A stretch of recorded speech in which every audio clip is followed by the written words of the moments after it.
Hello friends, welcome to our channel, Step Up Career. Today, we will be talking about opportunities for engineers in Japan. Stay subscribed. Or if you are viewing for the first time, subscribe to our channel for more content like this. So, without further ado, let's begin. Engineering stream is one of the prominent streams in education in India. There are a lot of colleges across the states in India, including government and private colleges. These are the few states having number of engineering colleges and more to that in other states as well. These colleges have multiple branches. Every branch has minimum 1 division and minimum 60 students in it. With the number of students, the engineering students graduating every year are in a few lakhs. All these students learn the same syllabus defined by respective universities, which is almost similar. So, what happens when companies come to campus for recruitment?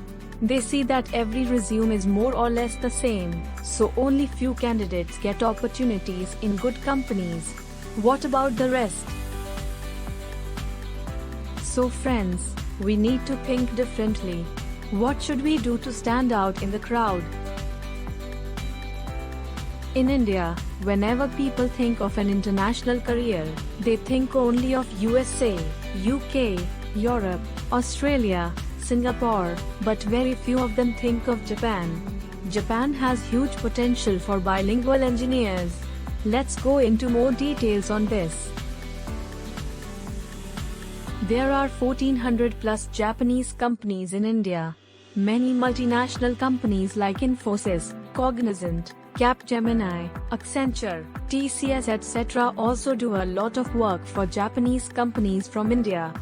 As discussed in our previous video, Japan has a scarcity of skilled manpower, as the youth population of Japan is reducing drastically on account of its demographic challenges.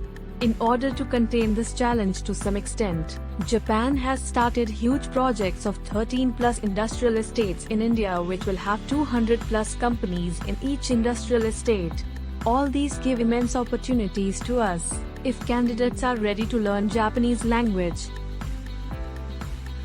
If you wish to work in Japanese company, you should know Japanese very well. Knowing Japanese is immensely required to do your day-to-day work in Japanese company or with Japanese customer. Fortunately, Japanese grammar is similar to any Indian language like Hindi, Marathi, Tamil, Telugu. So it becomes easy to learn Japanese. Unfortunately, people are not much aware of this opportunity. The Japan Foundation conducts Japanese language proficiency test. They have defined various levels of proficiency for Japanese language. There are 5 levels of proficiency, while level 5 is basic, level 1 is highest and native. So, it's like a defined framework for the one who wants to get into learning Japanese. It's just a matter of one's willingness and effort to learn it. These exams happen twice a year, all over the globe. India also has few centers in cities: Chennai, Mumbai, Bengaluru, Pune, Kolkata, etc. Japanese language is a special skill, and because of that, candidates get competitive advantage in compensation. One should be able to read, write and speak Japanese. Certification in language proficiency is required, as interviews happen in Japanese. This is a very basic requirement. One should keep a target to reach up to N3 level to have competitive advantage.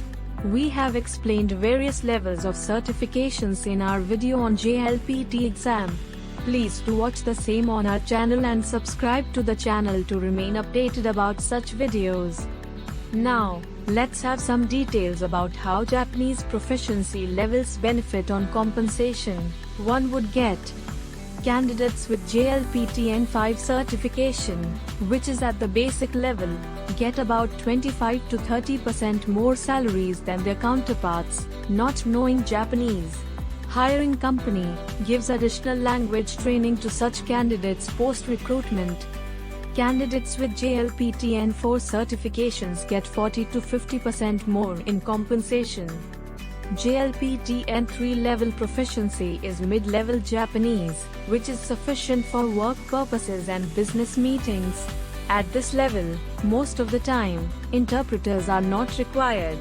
Candidates with N3 certification get almost 80 to 100% more salary. So, for obvious reasons, candidates with N3 proficiency levels in Japanese are very much in high demand these days. Additionally, if the candidate knows Japanese very well, they need not to be fluent in English in many cases. Important to note, one has to check credentials of the teacher from who they are going to learn the language. If you want us to get you connected to such a teacher, leave a comment below and we will try our best to connect you with qualified teachers. See you again. Let us know if this was helpful with your like. Stay tuned by subscribing to the channel.